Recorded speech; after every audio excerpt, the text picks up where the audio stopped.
ఇప్పుడు ఇన్వెంటరీ ఐటమ్స్ని ఎలా క్రియేట్ చేసుకోవాలో తెలుసుకుందాం. ఫైల్ని క్లిక్ చేసి అకౌంట్స్ అండ్ ఇన్వెంటరీ ఇన్ఫో మీద మౌస్ని డ్రాగ్ చేసి ఇన్వెంటరీ మీద క్లిక్ చేయండి.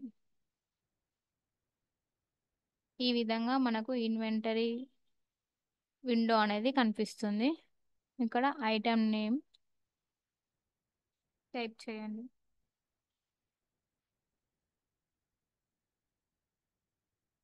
సంతూర్ యూనిట్ పీసెసా నెంబర్సా అది సెలెక్ట్ చేసుకోండి.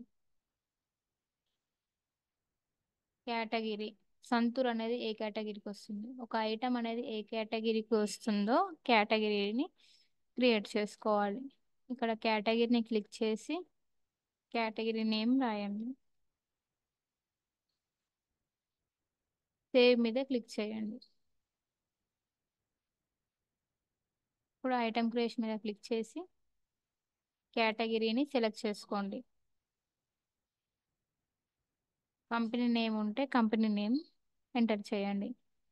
జిఎస్టి సెలెక్ట్ చేసుకోండి. పర్సంటేజ్ హెచ్ఎస్ఎన్ కోడ్ని ఎంటర్ చేయండి. ఈ జిఎస్టి అనేది ఇంక్లూడా ఎక్స్క్లూడా అనేది ఇక్కడ సెలెక్ట్ చేసుకోండి. నేను ఇంక్లూడ్ సెలెక్ట్ చేసుకుంటున్నాను. ఈ క్వాంటిటీ అనేది మన సాఫ్ట్వేర్ తీసుకున్నప్పుడు ఒక ఐటమ్ యొక్క ఓపెనింగ్ క్వాంటిటీ అనేది ఇక్కడ ఎంటర్ చేస్తాము. పర్చేజ్ రేట్, రీటైల్ రేట్, హోల్సేలర్స్కి మనం ఎంత రేట్కి ఇస్తున్నాం,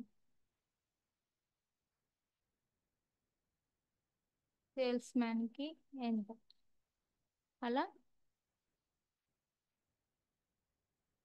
ఎంటర్ చేయండి. ఈ సంతూర్ ఐటమ్ అనేది ఏ ర్యాక్లో ఉంది అనేది కూడా మనం ఎంటర్ చేసుకోవచ్చు. ర్యాక్ నెంబర్ని కూడా ఎంటర్ చేసుకోవచ్చు. ఈ ప్యాకింగ్ అనేది లూజ్ ప్యాకింగ్ అనేది సెలెక్ట్ చేసుకోవచ్చు. బిజినెస్ గూడ్సా సర్వీసా, గూడ్స్. బార్కోడ్ని ఎంటర్ చేయండి. ఒకవేళ మీరు బార్కోడ్ సిస్టమ్ని తీసుకోవాలి అనుకుంటే ఇక్కడ బార్కోడ్ నెంబర్ కూడా ఎంటర్ చేయొచ్చు. సేవ్ మీద క్లిక్ చేయండి. ఐటమ్ అనేది క్రియేట్ అయింది. ఇలా మనం ఒకటి తర్వాత ఒకటి ఐటమ్ని క్రియేట్ చేసుకోవాలి.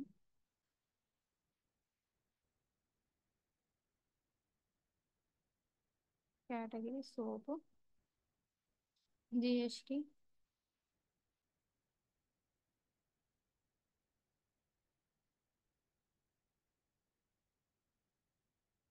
క్వాంటిటీ 20, పర్చేజ్ రేట్,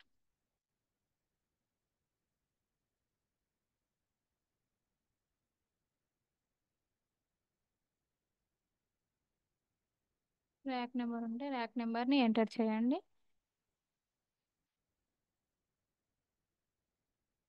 సేవ్ మీద క్లిక్ చేయండి. ఇలా మనం ఎంటర్ చేసిన ఐటమ్స్ అనేవి ఇక్కడ డిస్ప్లే అవుతాయి.